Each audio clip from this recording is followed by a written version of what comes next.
beloved, Boss Mike, Cervera.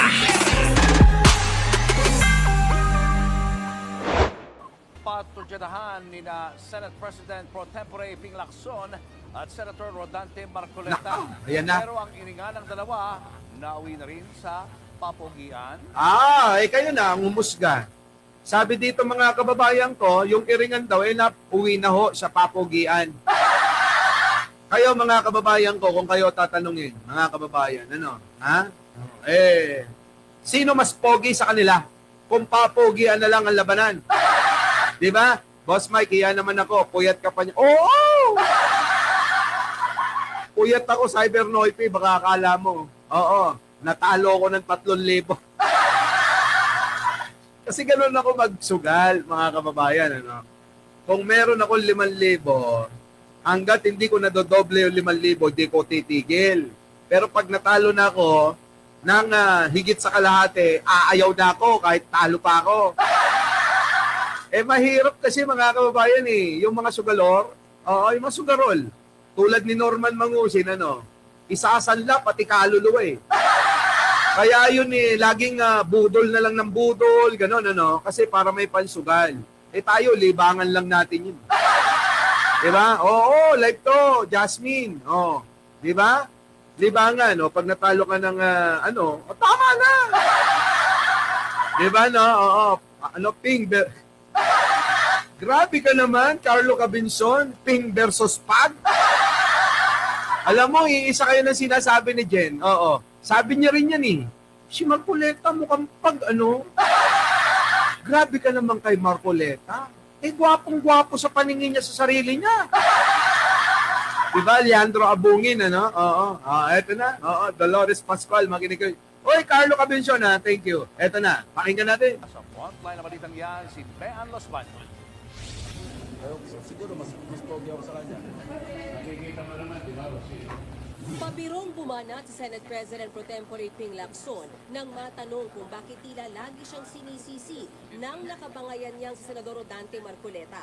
Kita niyo mga kababayan, sabi ni Ping Lacson, siguro mas pogi ako sa kanya kaya ayaw niya akong tigilan. Tapos sabi naman nung si Marcoleta, kitang-kita niyo naman, di ba? Tindi rin ni Marcoleta, no? Alagang GGSS din. Alam nyo ba yung GGSS, mga kababayan ko? Gwapong-gwapo sa sarili.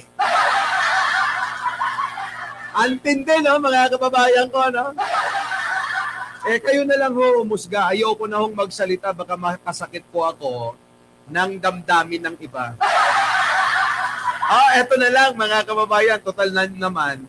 Nandiyan na rin naman si Teresita Tan at saka si Franklin Yekla. Sino sa inyo?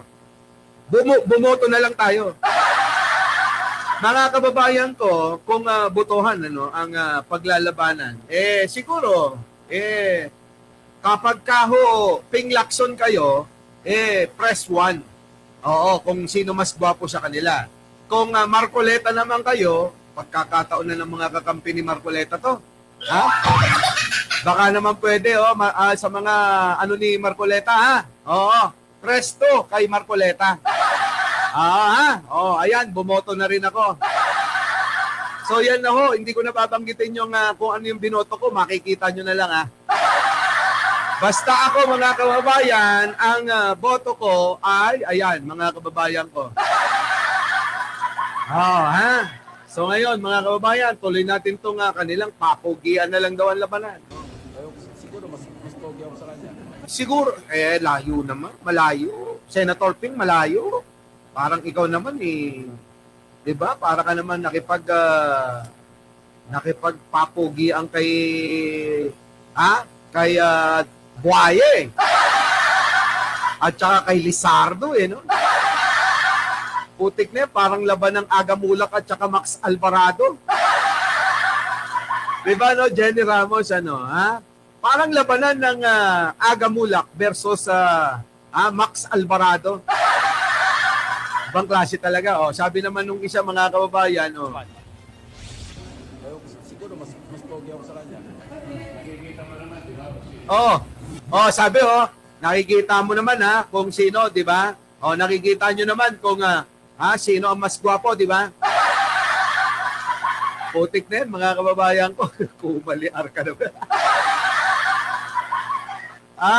Mga kababayan ko kayo, Rob Mapalad, Michelle Reyes, Kyril, Ronald Mediana, opo, sino? Ninitang, bumoto na kayo! Putik na yan, mga kababayan ko, kailangan pa bang, matinding panunuri, pagsusuri? May, Dominga Kakayan. Kailangan pa ba ng matinding panunuri ito? Sabi ni Glenmark Domanico, pitbull. Sa totoo lang alam niyo po ba mga kababayan, nung panahon na itong si Ping Lacson Olive Macapagal PNP chief, ang pinambabas nila kay Ping Lacson, bakla daw. Diba? Natandaan niyo ba yun, Marites Musning? Sabi ng mga basher niya noon, bakla daw si Ping Lacson. Alam niyo kasi mga kababayan, ganyan ang ganyan ang pambabati ko sa mga gwapo. Sasabihan kanila, ay bakla. Palibasa mga kababayan ko, yung nagsasalita, kamukha ni Marcoleta. Ganun lagi yan mga kababayan ko, kapag ka may itsura ka, hindi ka nila mababas sa iba. Oo, hindi ka nila pipintasan. Oo, na sarat ang ilong mo. Hindi nila sasabihin na butas-butas yung mukha mo. Hindi nila masasabi yun Oo, wala silang say sa ganun, sa itsura. Kaya ang aatakihin, yung kasarian mo na. Kaya kapag gwapo ka, handa ka dapat na sa mga pambabas nila na sasabihin nila, bakla ka! Ganun yung mga yan, mga kababayan ko Kaya, sabi ko naman, ganun pala yun. Pagka may itsura ka, tawag sa'yo, bakla. Totoo ho yan mga kababayan ko Literal. Literal na tatawagin kang bakla, mga kababayan ko. Kasi nga, wala silang maibato sa'yo. Oo, wala. Kita nyo, di ba? Marami dyan mga basher tayo, ang tawag sa atin, bakla. Tapos, pag tinignan mo naman yung nagsabi, kamukha ni Marcoleta. Di ba, mga kababayan ko, kamukha ni Marcoleta. Di ba, Porky Drill, tulad ni Porky Drill. Tingnan nyo, DDS ang dating. Tingnan nyo yung mga banat. Walang kalatoy-latoy. Ganyan ho, Pag tinignan nyo yung mga pagmumukha niyan, kamukha ni Max Alvarado at saka ni Marcoleta. Di ba? Mga ganitong banat, pangbubo. Mga ganyang banat, bubo yan, mga kababayan. Diba? Hindi man lang parang si Sara Duterte, hindi man lang makapag-opinion ng medyo kahahangaan sana natin, Diba, kakahangaan sana natin.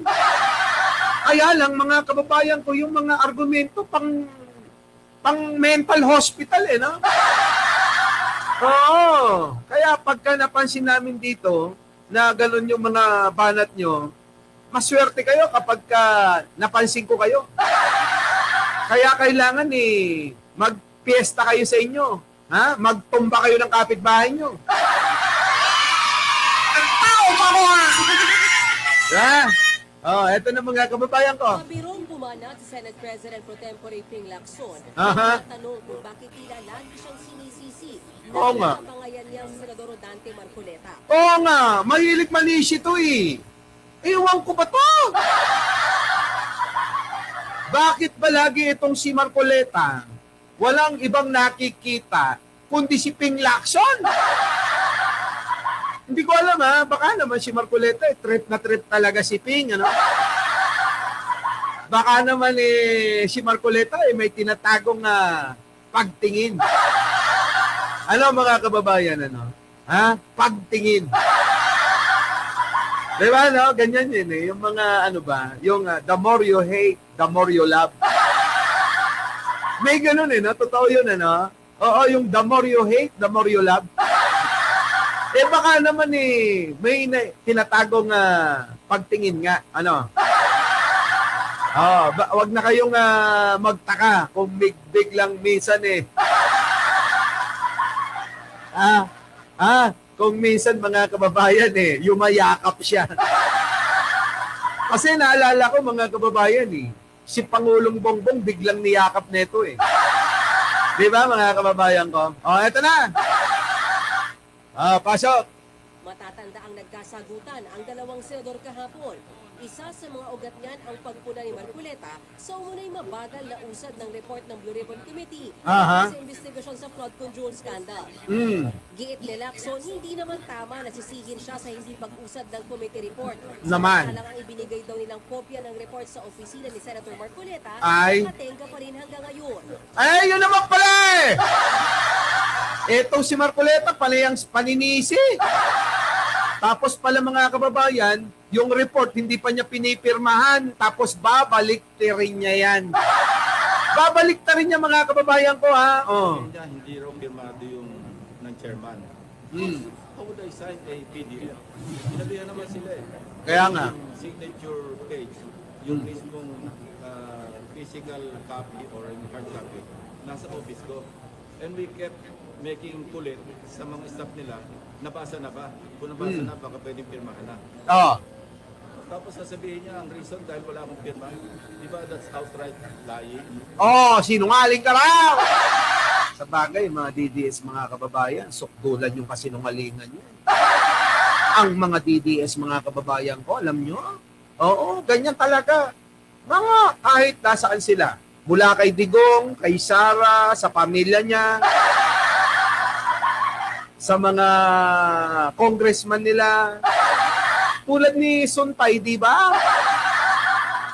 Putik na yan, mga kababayan, may issue pala yan. At yung issue ni Bong Suntay, open secret na daw sa may Quezon City. Di ba? Puro mga bobo. Biruin mo ba naman manyakin sa isipan niya si Ann Curtis. Ganon mga kababayan ng mga DDS. Sa bagay, si Digong manyakol. Si Kibuloy manyakol. Di ba mga kababayan ko, si Pulong manyakol. Si Baste, ganun din. Di ba? Mukha ng adik, napatol pa sa adik. Di ba mga kababayan ko? Mukha ng adik, napatol pa sa adik. Tapos mga kababayan, ganun din si Kitty. Putik na yan, laging batak na batak eh. Kaya wag na kayong magtaka kung bakit pagka nakita nyo siya, ngayon, ibang lalaki kasama niya. Samantalang mga kababayan, kakahiwalay lang o hindi pa nga pro-proklama niya na hiwalay na sa isa, abay may bago na naman kasama. Ganun ho mga kababayan ang idolo ng mga bobot tangang mga DDS.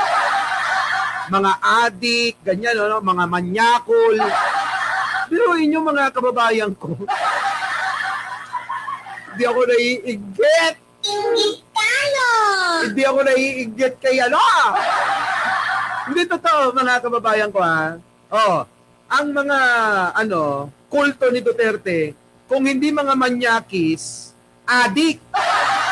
Kung hindi adik, mamamatay tao. Kung hindi mamamatay tao, mga bastos. Di ba mga kababayan ko? Kung hindi mga bastos, pinakahigit sa lahat, mga magnanakaw. Mga kababayan, yung 5 na yan, pinakyaw. Sa kampo at kulto ni Duterte. Abay, inari nila yung 5 na yan. Tapos sasabihin nila, nakakita lang sila ng pogi na katulad ko. Titig na titig pa yung mga yan. Baka akala nyo mga kababayan marami dito na nagtitingin-tingin at nanonood kasi gwapong-gwapo. Paano nga, sabi ko nga sa inyo, ang mga DD sabik sa gwapong vlogger. Paano ba naman mga kababayan, yung mga vlogger nila, kaya papangit, kamukha nila.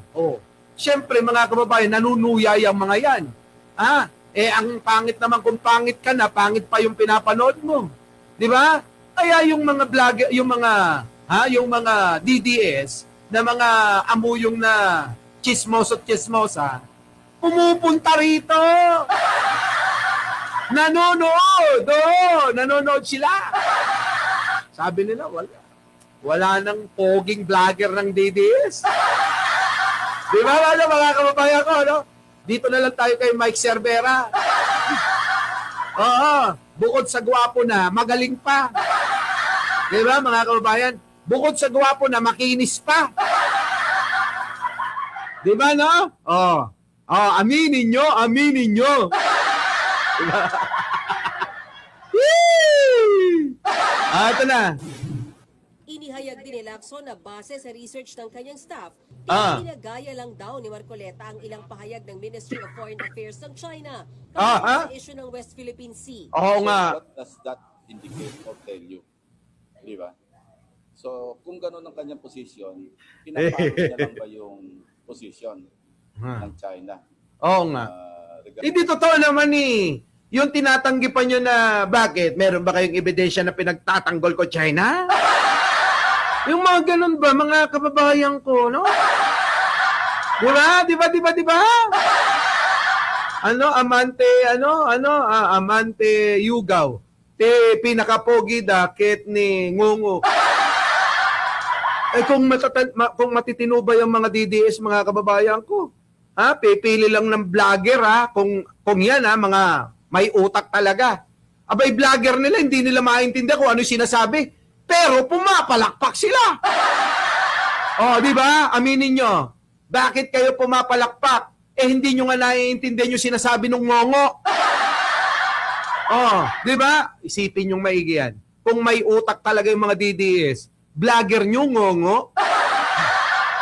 Ultimo nga si Chavit, hindi nga maintindihan yun. Sabi ni Chavit, hanang ha!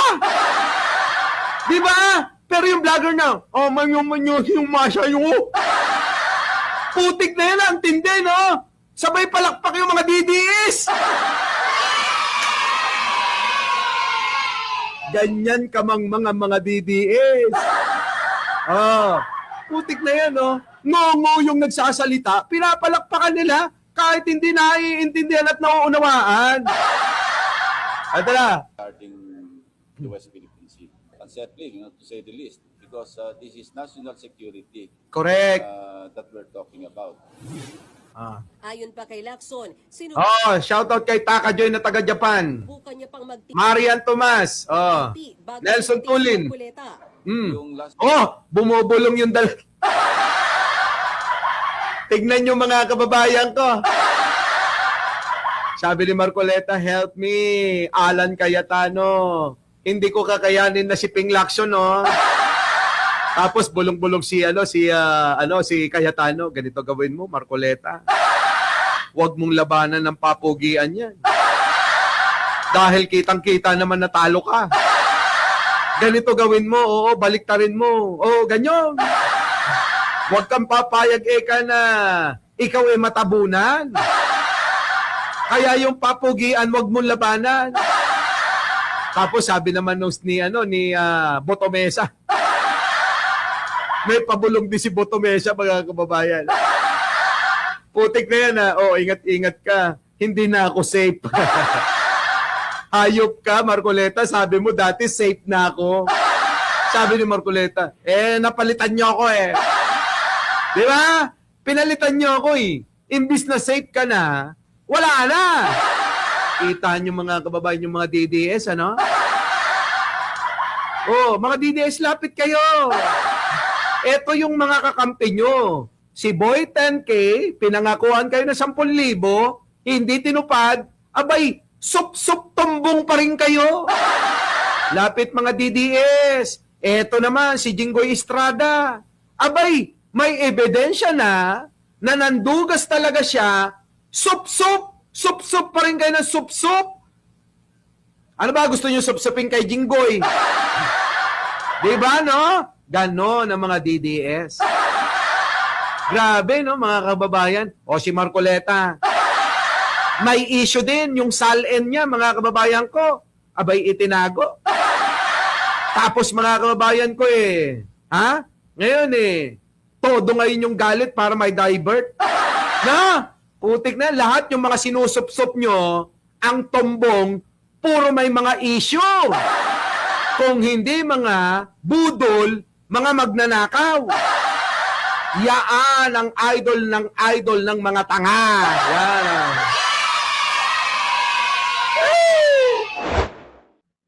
Our beloved Boss Mike Cervera.